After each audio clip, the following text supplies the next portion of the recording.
말씀은 요한복음 20장 19절에서 23절 말씀. 요한복음 20장 19절에서 23절 말씀. 신약성경 183면 우리 말씀을 다 같이 한 목소리로 합독하도록 합니다. 요한복음 20장 19절에서 23절 말씀 시작. 이날 곧 안식 후 첫날 저녁 때 제 아들이 유대인들을 두려워하여 모인 곳에 문들을 닫았더니 예수께서 오사 가운데 서서 이르시되 너희에게 평강이 있을지어다. 이 말씀을 하시고 손과 옆구리를 보이시니 제 아들이 주를 보고 기뻐하더라. 예수께서 또 이르시되 너희에게 평강이 있을지어다. 아버지께서 나를 보내신 것 같이 나도 너희를 보내노라. 이 말씀을 하시고 그들을 향하여 숨을 내쉬며 이르시되 성령을 받아라. 너희가 누구의 죄든지 사하면 사하여질 것이요 누구의 죄든지 그대로 두면 그대로 있으리라 하시니라. 아멘. 사람의 모습으로 오셔서 죽으시고 부활하시고 우리에게 산 소망을 허락하여 주신 아버지 하나님, 거룩한 주 앞에 이 시간 신령과 진정으로 예배드리게 하여 주신 하나님 아버지, 마음껏 하나님 앞에 예배드리지 못하지만 하나님 앞에 영상을 통하여 우리 하나님 앞에 영광 올려드리고자 합니다. 성령 하나님께서 찾아와 주셔서 우리의 예배를 받아 주옵소서. 특별히 이 나라의 민족을 불쌍히 여겨 주시옵시고 이 땅에 세운 교회가 교회되게 하여 주시옵시고 다시 거룩한 교회, 말씀으로 새로워지는 교회가 될 수 있도록 주님 우리에게 은혜 베풀어 주옵소서. 예수님의 이름으로 기도하옵나이다. 아멘. 오늘은 교회력으로 사순절 넷째 주일을 맞이하게 됩니다. 오늘 예배에 참석하지 못해서 영상으로 예배를 드리는 사랑하는 성도 여러분, 이 땅에 살아가는 가운데 하나님께서 날마다 저와 여러분에게 은혜 베풀어 주시기를 원합니다. 전국이 지금 코로나로 통하여서 일상생활이 잠시 멈추어 있습니다. 학생들은 지금 학교를 가지를 못하고 있습니다. 또 직장인들은 직장을 다닐 수가 없고, 또 농사 짓는 사람들은 특별히 하해 농사는 많은 농사를 지었지만 어떻게 할 수가 없어서 갈아엎어버리는 그런 상황에 있습니다. 그뿐만 아니라 교회도 이제 마음껏 예배를 드릴 수가 없습니다. 그래서 이렇게 또 영상으로 이렇게 예배를 드리게 됩니다. 지금 여러 가지 우리나라를 바라보면 참 어렵습니다. 사람의 관계에서도 우리는 서로 불신하는 관계가 되었습니다. 혹 상대방이 나에게 바이러스 전염병이라도 옮기지 아니할까, 이런 불안한 마음으로 사람을 바라보게 됩니다. 그리고 집을 나설 때마다 제일 먼저 찾는 것이 마스크입니다. 마스크가 없으면 하루도 살아갈 수 없는 일상생활이 되었습니다. 사랑하는 성도 여러분, 이런 위기 가운데서 우리에게 찾아오는 것이 무엇입니까? 두려움입니다. 끊임없이 우리에게 이 두려움과 절망과 이 좌절이 우리에게 찾아옵니다. 오늘 본문의 말씀의 내용은 이제 예수님의 제자들이 절망하는 가운데 있었습니다. 그들이 주님을 3년이나 따라다녔지만 주님께서 십자가에 못 박혀 돌아가시고 난 이후에 그들은 이제 두려워서 다 뿔뿔이 흩어져 버렸습니다. 오늘 본문 말씀에 보면은 이제 부활하신 주님께서 제 아들을 찾아와 주셔서 두려움이 있는 그자들에게 주님이 다시 은혜를 베풀어 주시는 것이 본문 말씀에 기록되어 있습니다. 오늘 19절 말씀입니다. 19절 말씀 우리 같이 한번 읽습니다. 시작. 이날 꼭 안식 후 첫날 저녁 때 제 아들이 유대인들을 두려워하여 모인 곳에 문들을 닫았더니 예수께서 오사 가운데 서서 이르시되 너희에게 평강이 있을지어다. 아멘. 오늘 말씀해 보면 두려워하는 그 제자들 하에서 부활하신 주님이 찾아오셔서 제자들에게 은혜를 베푸십니다. 어떤 은혜를 베푸십니까? 오늘 말씀해 보면은 그들에게 너희에게 평강이 있을지어다. 사랑하는 여러분, 그렇습니다. 우리가 이 땅에 살아가는 가운데 우리는 사람의 눈으로 바라보면 두려워할 것이 얼마나 많습니까? 그러나 하나님이 주시는 이 평강으로 넉넉히 이겨 나가시길 바랍니다. 요한복음 14장 27절 말씀에 보면 평안을 너희에게 끼치노니 곧 나의 평안은 세상이 주는 평안과 같이 아니하리라. 그렇게 말씀하셨습니다. 주님이 우리에게 주시는 평안은 세상이 주는 평안과 다르다고 말씀하고 있습니다. 우리는 이 땅에 살아가는 가운데 많은 사람들이 눈에 보이는 것으로 인하여서 두려워하고 살아갑니다. 여러분, 지금 우리나라뿐만 아니라 유럽에 이렇게 보면 얼마나 지금 확진자들이 많이 지금 늘어나고 있습니까? 얼마나 사망자들이 많이 늘어나고 있습니까? 이제 의료진들도 더 이상 어떻게 사람의 힘으로는 할 수가 없다고 합니다. 그렇습니다.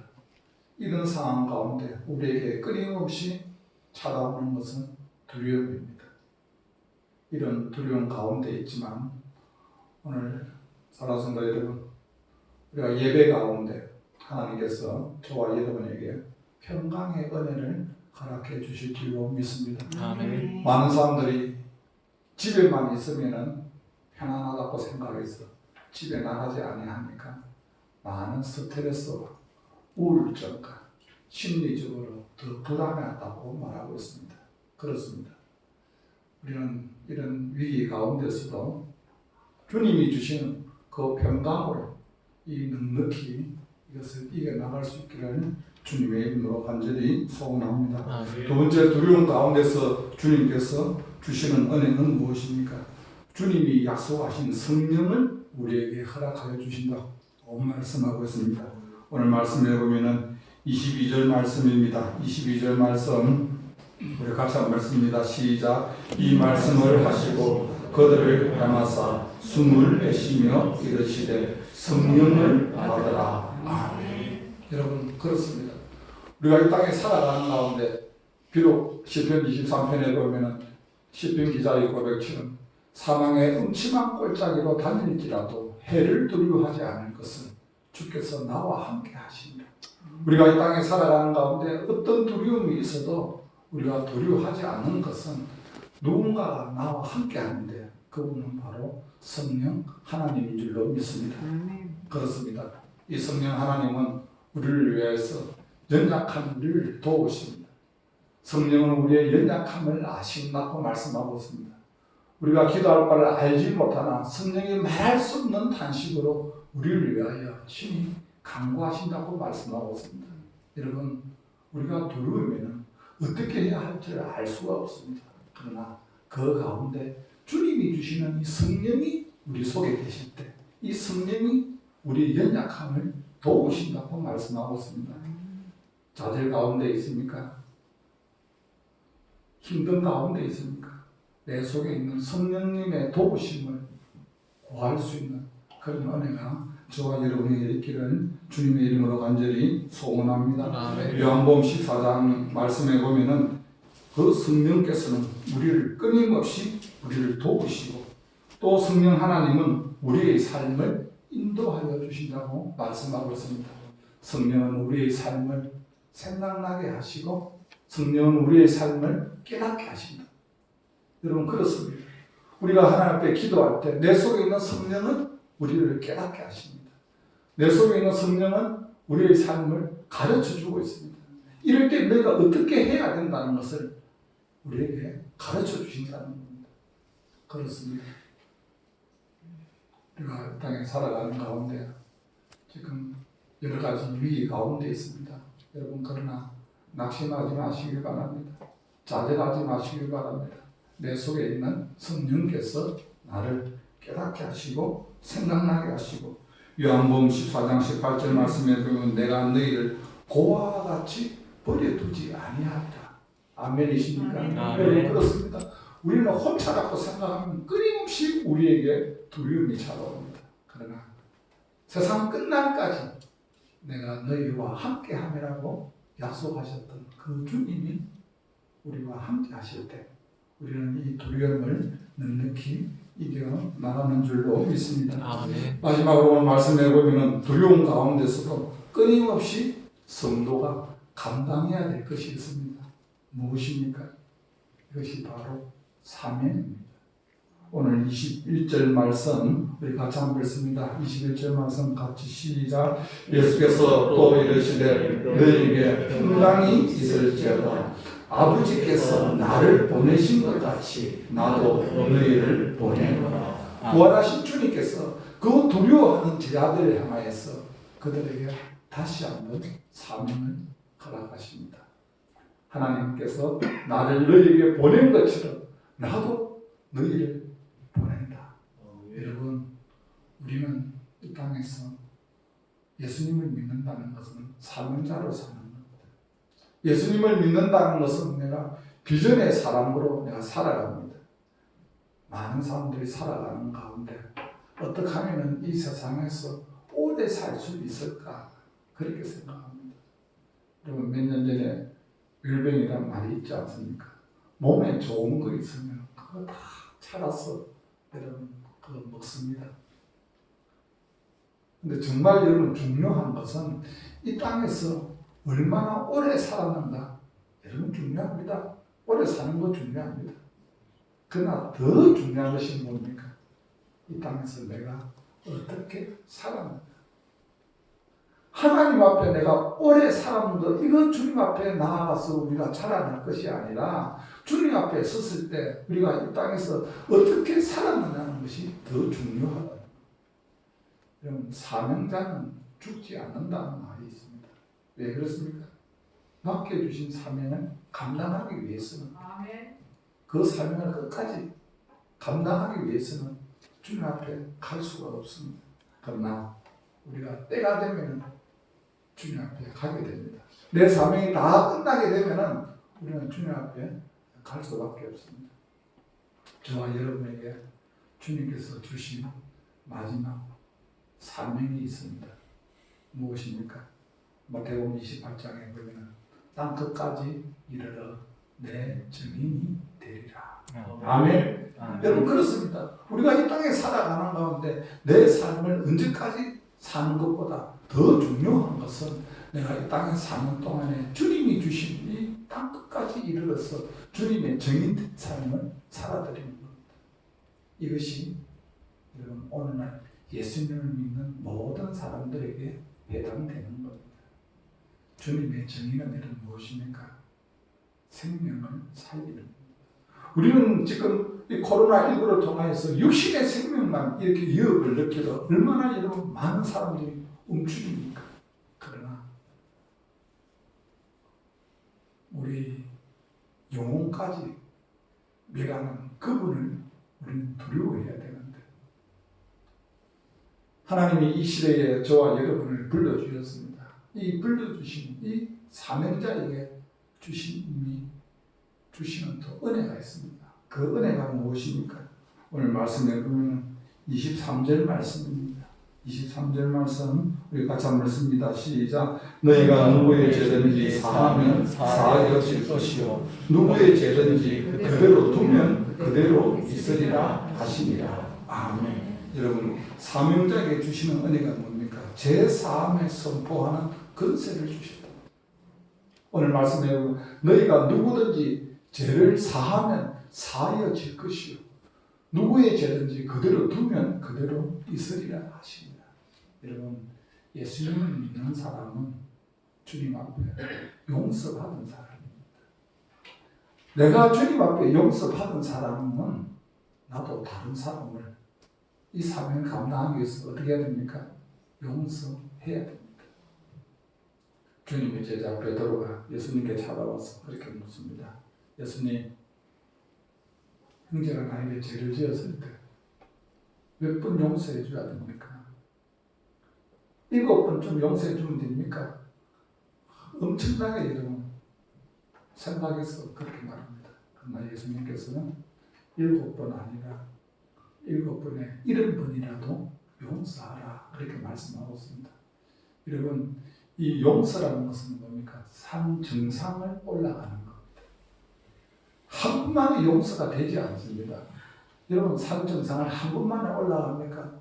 생각 같아서는 한 번만에 산 정상 올라가는 것 같습니다. 그러나 한 5분 능선, 6분 능선만 올라가도 힘이 들어서 중간에서 쉽니다. 여러분 내가 은혜 받았을 때는 용서가 되는 것 같습니다. 그런데 조금 시간이 지나면 내 속에 분노가 생기고 미움이 생기면 또 용서가 되지 않는 내 모습을 보게 됩니다. 우리는 여기서 좌절하는 것이 아니라 그럼에도 불구하고 또 우리는 정상을 올라갑니다. 이런 여러분 몇 번의 시간을 거쳐서 우리가 산 정상에 올라갑니다. 그때 여러분 비로소 용서가 된다는 겁니다. 그렇습니다. 사명자는 주님 앞에 다 용서 받은 사람입니다. 저와 여러분을 통하여서 제4왕의 이 은혜가 선포되기를 주님의 이름으로 간절히 축복합니다. 아멘. 내가 하나님 앞에 용서받았는데 나도 주의 이름으로 제4왕을 선포해야 된다. 이것이 사명자에게 주신 하나님의 특권입니다. 아멘. 지금 많은 사람들이 참 힘들어합니다. 어떻게 해야 될지 모르고 절망 가운데 있습니다. 끊임없이 두려움으로 인하여 좌절하고 있습니다. 그러나 오늘 두려워 떠는 제 아들을 향하여 부활하신 주님께서 그들에게 너희에게 평강이 있을지어다 그들을 위로하셨던 주님께서 오늘 이 시대에 살아가는 저와 여러분에게 이런 은혜가 있기를 주님의 이름으로 간절히 소원합니다. 네. 하나님 나에게 주님의 평강이 있게 하여 주옵소서. 비록 내가 사망의 음침한 골짜기로 다닐지라도 해를 두려워하지 않을 것은 주께서 나와 함께 하시니라. 성령 하나님께서 나와 함께 하심으로 말미암아 우리는 결코 두려워하지 않습니다. 그럼에도 불구하고 이 위기 가운데 저와 여러분에게 마지막 주님이 맡겨주신 이 사명 땅 끝까지 이르러 내 증인되리라. 이 증인된 삶을 살아드릴 수 있는 귀한 주의 성도들이 되시기를 주님의 이름으로 간절히 축복합니다. 우리가 지난날의 삶을 뒤돌아보면 여러분 당연한 것 같이 살아왔습니다.